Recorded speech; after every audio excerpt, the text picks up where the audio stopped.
Welcome to the Echoes of Ihsan Podcast, where we take these deep dives, into Islamic traditions. And today we are going to be looking at something that I know you're really you're keen to understand better. That's the origins and the nuances of prayer timings in Islam. And for this, we're going to be looking at the Muwatta Imam Malik, Book 1, The Times of Prayer. Excellent. Yeah. Which is such a fascinating window into the practices of the early Muslim. Absolutely. It really is. Community. It's a rich text full of details, and we can really kind of get a sense of not just what the prayer times were, but how they were determined, how they were understood, how they were adapted to various situations. And one of the things that's so striking is when you read through this text is just the sheer number of stories and accounts related to prayer timings. Yeah. And that really emphasizes just how important this aspect of worship was. Yeah. And one story that really illustrates this is the account of Umar ibn Abdulaziz, the renowned leader, who once delayed the prayer. And this caused a lot of concern among some of the companions, which prompted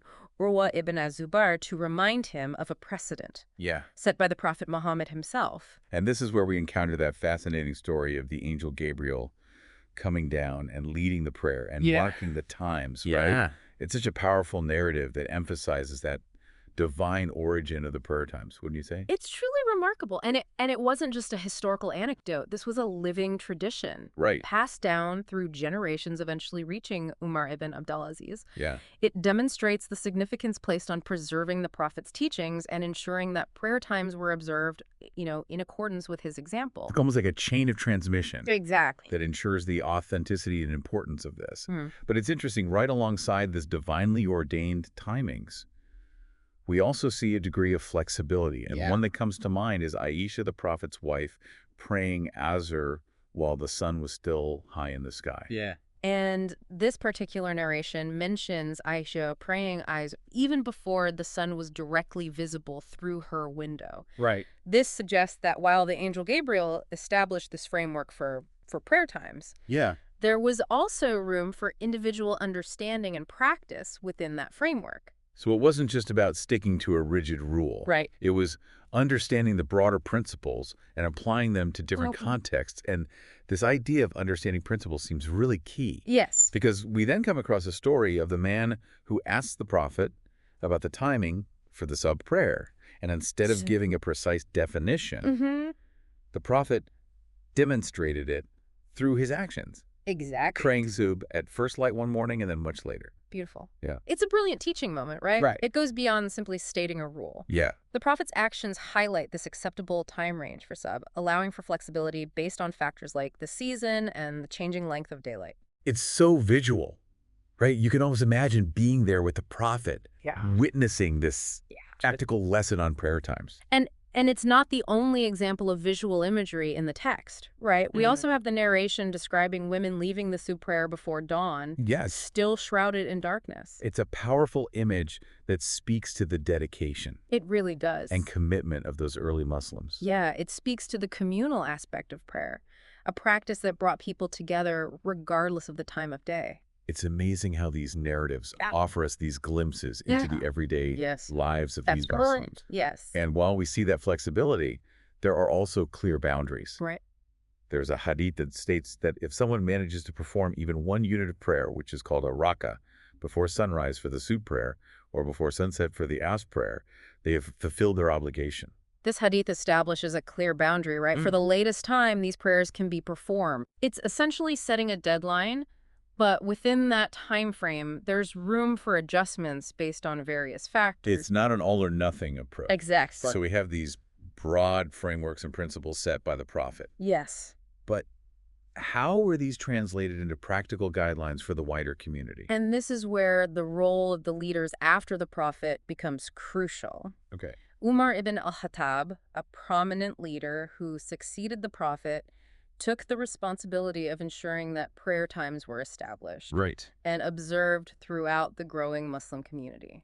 So he was really instrumental in standardizing the practice. Absolutely. How did he go about doing that? So Umar sent a detailed letter to his governors emphasizing the importance of prayer and providing specific instructions for each prayer time. For instance, he instructed them to pray Zuhr, the midday prayer, any time from when the afternoon shade is the length of a forearm to when the shadow matches one's height. It's interesting that he used these everyday references, these measurements that people could easily understand. His instructions were designed to be practical and easily followed. He provided similar guidelines for the other prayers referencing natural phenomena like the sun's position and the disappearance of redness in the western sky. So these guidelines seem to strike that balance between adhering to the principles established by the Prophet and offering practical instructions that could be implemented. And it's important to note that Umar also recognized the need for further flexibility based on specific circumstances. So a one-size-fits-all approach wasn't not at all suitable. For example, his instructions to Abu Musa al-Ash'ari, another governor, differed slightly, particularly regarding the Azur prayer. What was the reason for that? Umar advised Abu Musa to pray Azur while the sun was still pure white, ensuring enough time for a traveler to cover a certain distance before sunset. This shows consideration for the needs of travelers who might be on the road and need to factor in travel time when calculating prayer times. It's a great example of how practical considerations and compassion were integrated into the implementation of these guidelines. And it wasn't just Umar who provided these practical interpretations. We also have detailed accounts from companions like Abu Huraira, who offered extensive explanations of prayer times based on shadow lengths and celestial events. His explanations seem to be quite specific and detailed. He goes into great detail. Almost scientific in their approach. For instance, he specifies that the sub-prayer should be performed when dawn has definitively arrived, highlighting the importance of accuracy in determining this particular prayer time. He also provides detailed descriptions of how shadow lengths change throughout the day, correlating these changes with the different prayer times. It's almost like he's creating a guidebook for determining prayer times grounded in observation and a deep line. And this emphasis on observation and understanding natural phenomena seems to be a recurring theme throughout the text. Yeah, we see it again in the accounts demonstrating the flexibility in prayer timings. It's based on location. You're referring to the people of Quba, the village near Medina, who were observed praying Azur while the sun was still high. Exactly. Their location and the time it took for the sun to set there likely influenced their prayer times. This shows that even within a relatively small geographical area, variations in prayer times were acknowledged and accepted. So it wasn't just about blindly following a set of rules, it was about understanding. And this adaptability extended beyond geographical location. We also see it in the practice of the companions delaying Zuhr until the sun's heat had subsided. So even weather conditions were taken into account. This practice demonstrates that comfort and well-being were also considerations. The companions weren't rigidly bound to a specific time, but rather allowed practicality to influence their observance of prayer times. This really paints a nuanced picture of how prayer times were understood and implemented in the early Muslim community. It does. And what strikes me is that it wasn't just about following rules, it was about understanding the spirit behind those rules and finding ways to make prayer accessible and meaningful. That's a crucial insight. In these diverse contexts. It highlights the balance between adhering to divine guidance and allowing for practical considerations. A balance that seems to be at the heart of Islamic jurisprudence. So from divine revelation to detailed instructions and flexible interpretations, we've covered a lot of ground in just this first section of the times of prayer. What are some key takeaways that you think would be particularly relevant for our... I think the most important takeaway is that prayer held a central place in the lives of the early Muslims. And this is evident from the meticulous attention given to determining the correct times and the effort put into ensuring that everyone, regardless of their circumstances, could fulfill this fundamental obligation. It speaks to the importance of this pillar. Absolutely. And what about the apparent flexibility and adaptability? That's another key takeaway.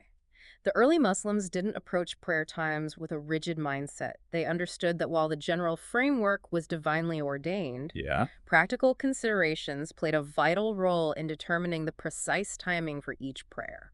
And what about the role of observation and natural phenomena? The emphasis on observation and using natural cues like the sun's position and shadow lengths underscores a deep connection between faith and the natural world.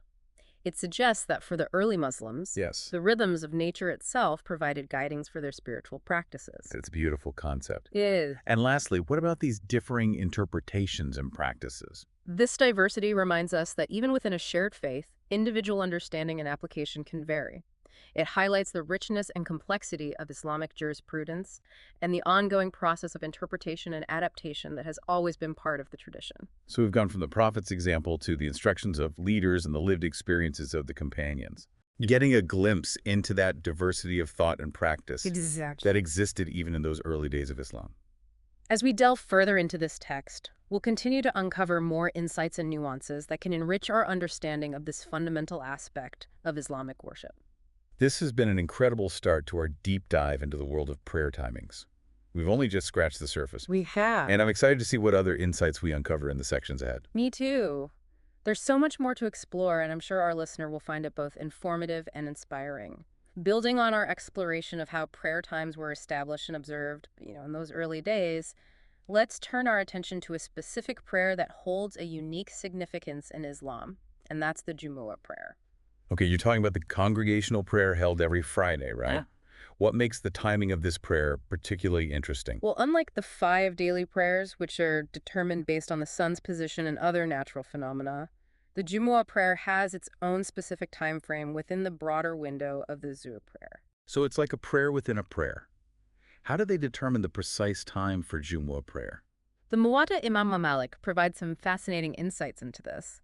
One account describes a practice involving a carpet belonging to Aqil ibn Abi Talib, a companion of the Prophet. Okay. This carpet would be spread out in the mosque on Fridays. I'm intrigued. What was the purpose of this carpet? It served as a visual marker for determining the time for Jumu'ah prayer. Okay. When the shadow of the mosque wall completely covered the carpet, it signaled the time for Umar ibn al-Khattab to lead the Jumu'ah prayer. It's such a simple yet ingenious method, using the movement of the sun and a readily available object to mark the time. It's practical and visually impactful. Exactly. It speaks to the resourcefulness of the early Muslims who often relied on readily available tools and their understanding of natural phenomena to observe their religious practices. It also highlights the communal observation, right? Yeah. The entire congregation would witness this visual cue, Absolutely. creating a shared understanding of the time for prayer. And this method wasn't limited to Medina. The Muwatta mentions similar practices being observed in other regions, demonstrating the widespread adoption of this approach. It's fascinating how these practices spread and became standardized. Yeah. So we see how the Jumu'ah prayer time was determined within a specific community setting. But what about travelers who might not be in a mosque with a designated carpet and a wall casting a shadow? How are they expected to observe Jumu'ah prayer? That's a great question, and the Muwatta provides us with a really compelling story that addresses this very issue. It involves Uthman ibn Affan, another prominent leader of the Muslim community. He says, so I remember him from our earlier discussion about prayer times. Exactly. He was known for his just and pragmatic approach, wasn't he? That's right. The story goes that Uthman prayed Jumu'ah in Medina and then traveled a considerable distance, about 17 miles, to a place called Malal, where he prayed Asr. So he managed to pray both prayers on the same day, even though they were in different locations? He did, and this highlights the flexibility within Islamic jurisprudence to accommodate the needs of travelers. Malik, the scholar whose work we're exploring, explains that this was possible because Uthman prayed Jumu'ah just after midday and then traveled quickly, ensuring that he reached his destination in time to pray Asr before sunset.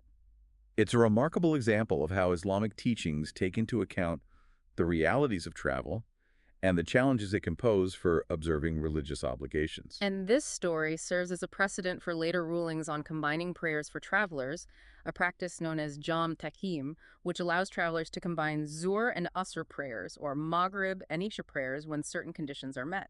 So this incident involving Uthman wasn't just a one-off occurrence. It actually laid the groundwork for a broader understanding of how prayer times could be adapted for travelers. Precisely. It's a great example of how specific cases can inform and shape broader principles within Islamic jurisprudence. It's clear that determining prayer times, whether for the daily prayers or the special Jumu'ah prayer, involved careful observation, practical considerations, and a willingness to adapt to different circumstances. Indeed.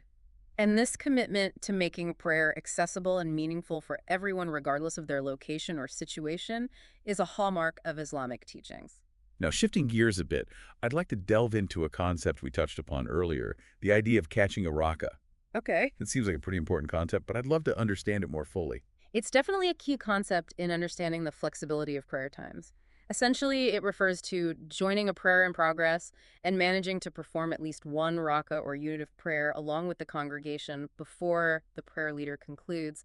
So even if someone misses part of the prayer, they can still fulfill their obligation by catching a rakah. That's the general principle. It emphasizes the importance of joining the congregation, even if it's not from the very beginning. It's like catching the tail end of a train. Yeah. You're still on board even if you miss the initial departure. That's a great analogy. But as with many aspects of Islamic jurisprudence, there were different interpretations regarding the specifics of this practice. So it wasn't as simple as just joining at any point. Right. There were discussions about what exactly constituted catching a rakah. Can you give us some examples of these different interpretations? Certainly, Abdullah ibn Umar, a renowned scholar known for his strict adherence to the Prophet's teachings, held a particular view on this matter. What was his perspective?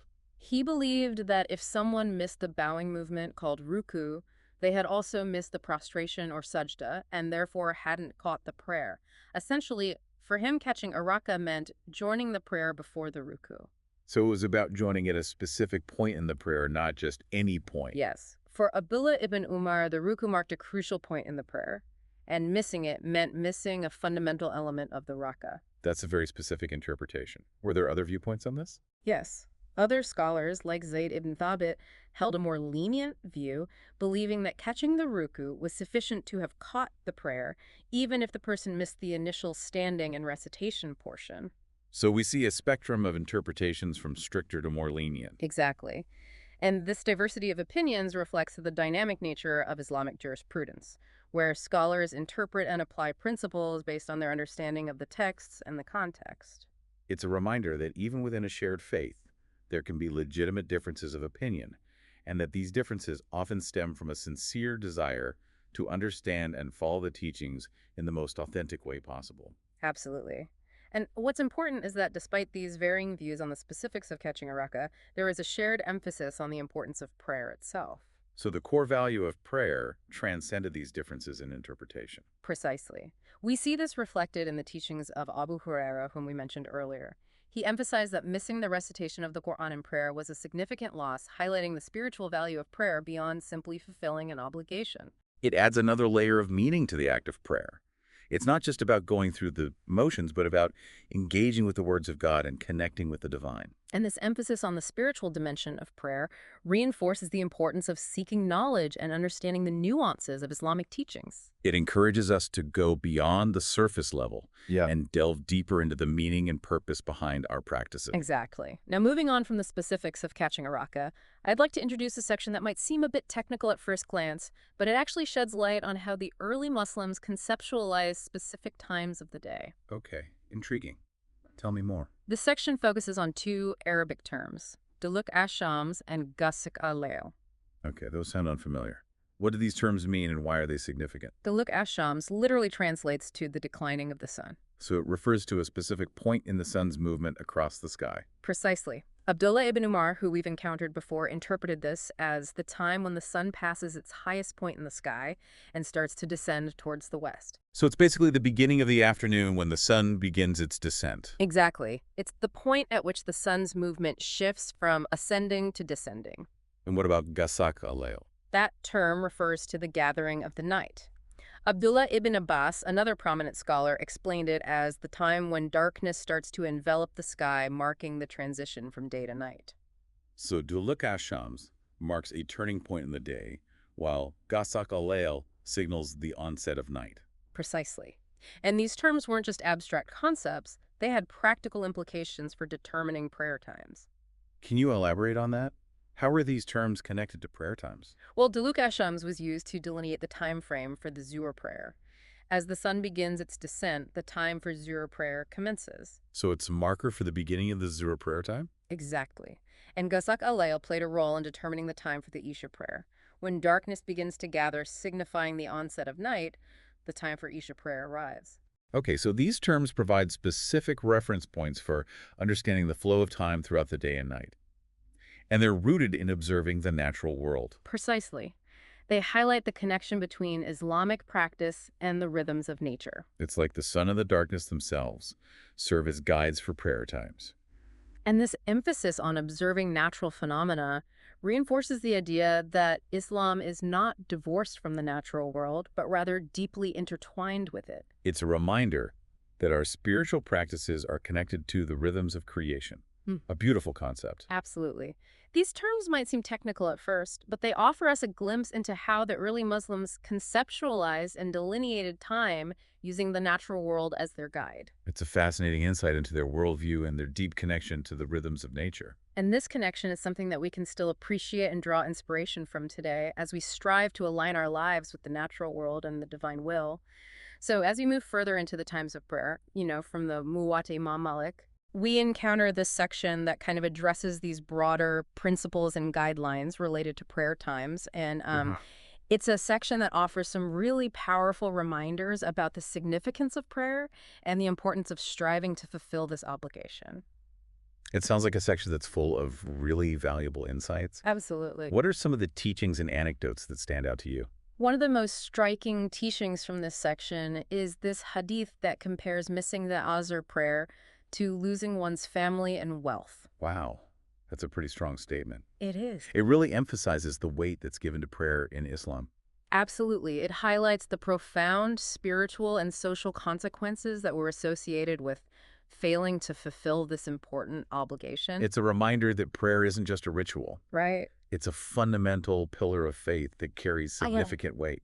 And this emphasis on the importance of prayer is further reinforced by the actions of Umar ibn al-Khattab, who we've already encountered in our exploration of prayer times. Yeah. He was known for his strict adherence to prayer times.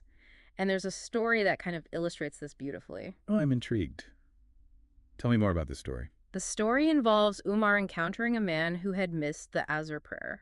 Okay. And even though the man offered what seems like a valid excuse, right, Umar emphasized that missing prayer, even for a legitimate reason, was still a loss.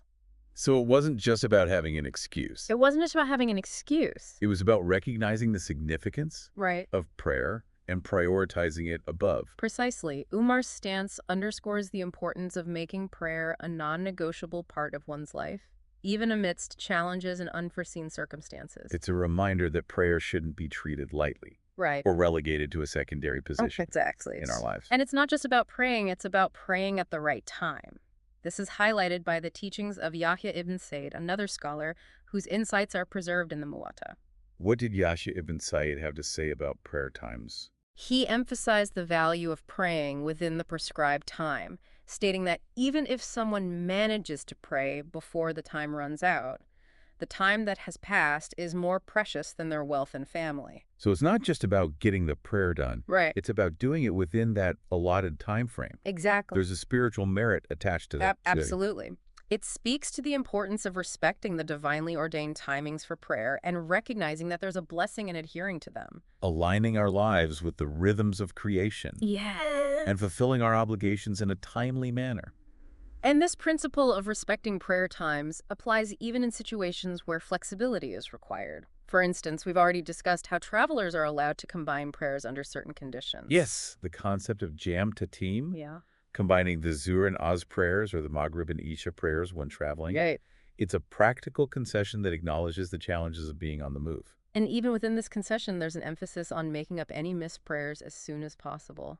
Malik, the scholar whose work we're studying, ruled that travelers who miss prayers can make them up later, demonstrating the flexibility and practicality within Islamic jurisprudence. So it's not about simply dismissing the obligation. It's about finding ways to fulfill it, even if it means delaying it due to unavoidable circumstances. Exactly. It's about recognizing that prayer is a debt that must be repaid, and that Islam offers practical ways to navigate situations that might disrupt our regular prayer routines. It's a beautiful balance of firmness and flexibility. And speaking of flexibility, there's another interesting case discussed in the Muwatta that sheds light on how unforeseen circumstances were taken into account when it came to prayer times. Oh, I'm always fascinated by these real-life examples. What was this particular case about? It involved Abdullah ibn Umar, who we've encountered before. He fainted and missed a prayer, but interestingly, he didn't make up the prayer later. That's unusual. Why didn't he make up the missed prayer? And this led Malik to conclude that Abdullah ibn Umar must have regained consciousness after the prayer time had ended. Essentially, he wasn't obligated to make up the prayer because he had missed the entire prayer time due to his fainting. So there's a recognition that there are situations beyond our control Right. that might prevent us from praying on time. Precisely. And in such cases, there's no blame or obligation to make up the prayer if the entire prayer time is missed. It's a compassionate approach that acknowledges human limitations and unforeseen circumstances. It's reassuring to know that Islam offers that guidance and flexibility for navigating such situations. Now, shifting gears slightly, I want to touch upon a term that we've mentioned a few times but haven't fully explored, the term shafaq. Yes, I remember it came up when we were discussing the Maghrib and Isha prayer times. Exactly. Can you explain what shafaq refers to and why it's significant? Shafaq refers to the redness in the sky after sunset. Ah, that beautiful reddish glow that we often see Exactly. in the evening sky. And this redness played a crucial role in determining the timings for the Maghrib and Isha prayers. How so? Malik explains that when this redness disappears from the sky, it marks the beginning of the Isha prayer time and the end of the Maghrib prayer time. So it's a natural indicator that signals the transition from one prayer time to another. Precisely. It's another example of how the early Muslims relied on observable natural phenomena to guide their religious practices. It's like nature itself provides a timetable for prayer, a reminder that our spiritual lives are interwoven with the rhythms of the natural world. And this connection to the natural world isn't just about observing the sky for prayer times. It extends to other aspects of life as well. Can you give us some examples of this connection? Certainly, the Prophet instructed Muslims to delay prayer when the heat is extreme, connecting it to the torment of hellfire. It's a vivid analogy that highlights the importance of considering one's well-being even while fulfilling religious obligations. Exactly. It's about finding a balance between adhering to religious duties and prioritizing human comfort and safety. So it's not about blindly following rules. It's about understanding the spirit behind those rules and applying them with wisdom and compassion. Precisely. And this balance is further emphasized in the section on sleeping through the prayer. Oh, yes. I remember we touched upon this earlier. Yeah. The story of the prophet and his companions sleeping through the sub-prayer. Yeah. It's a story that so many of us can relate to on a personal level. It certainly is. It highlights the fact that even the most devout individuals are susceptible to human weakness and error. And what's so remarkable is the prophet's response to this incident. He didn't reprimand his companions harshly or demand any sort of penance. Instead, he offered reassuring guidance, saying that anyone who forgets a prayer should pray it upon remembering. It's a very practical and compassionate approach, acknowledging that we are all human and prone to mistakes. And it reinforces the importance of seeking forgiveness and rectifying our mistakes as soon as we realize them. There is another version of this story where the prophet attributes their sleep to the influence of Satan, adding a spiritual dimension to the incident. So it's not always about personal negligence. Yeah. Sometimes external forces might be at play. Exactly. But even in such cases, the guidance remains the same. Pray the missed prayer upon remembering. It emphasizes that the key is to rectify the mistake, rather than dwelling on it or feeling guilty. And finally, we come to a section that might seem like a departure from our discussion of prayer times, but it actually reflects the broader principles of respect and consideration that permeate Islamic teachings. What section are you referring to? The section on the prohibition against entering the mosque smelling of garlic and the prohibition against covering the mouth in prayer. Okay, these seem like guidelines related to etiquette and decorum within the mosque. Exactly. The Prophet instructed people to avoid entering mosques after consuming garlic as its strong smell could be offensive to others. It's a simple yet considerate gesture, It is. demonstrating respect for that shared space of worship. And then we have the practice of Salim ibn Dullah, who would forcefully pull away any cloth covering someone's mouth during prayer.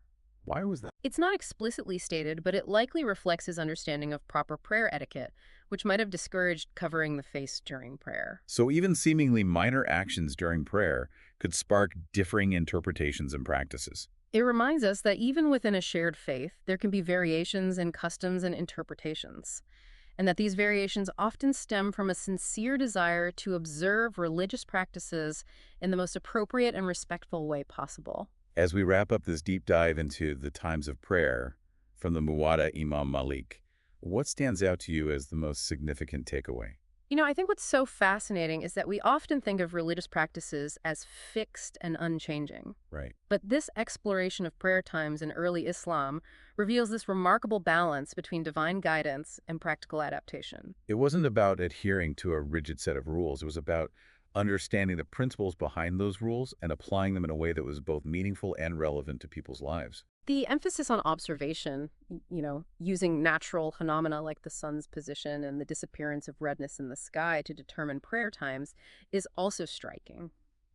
It points to this deep connection between faith and the natural world. It's like the universe itself provides a clock for prayer, a reminder that our spiritual lives are interwoven with the natural world around us. It is.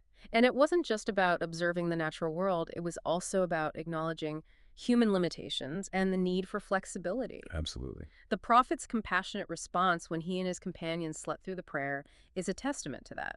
It reminds us that Islam is not about striving for an unattainable level of perfection, but rather about sincerity, striving to do our best, and acknowledging that we are all human and prone to mistakes. And it's not just about individual practice. It's about community as well.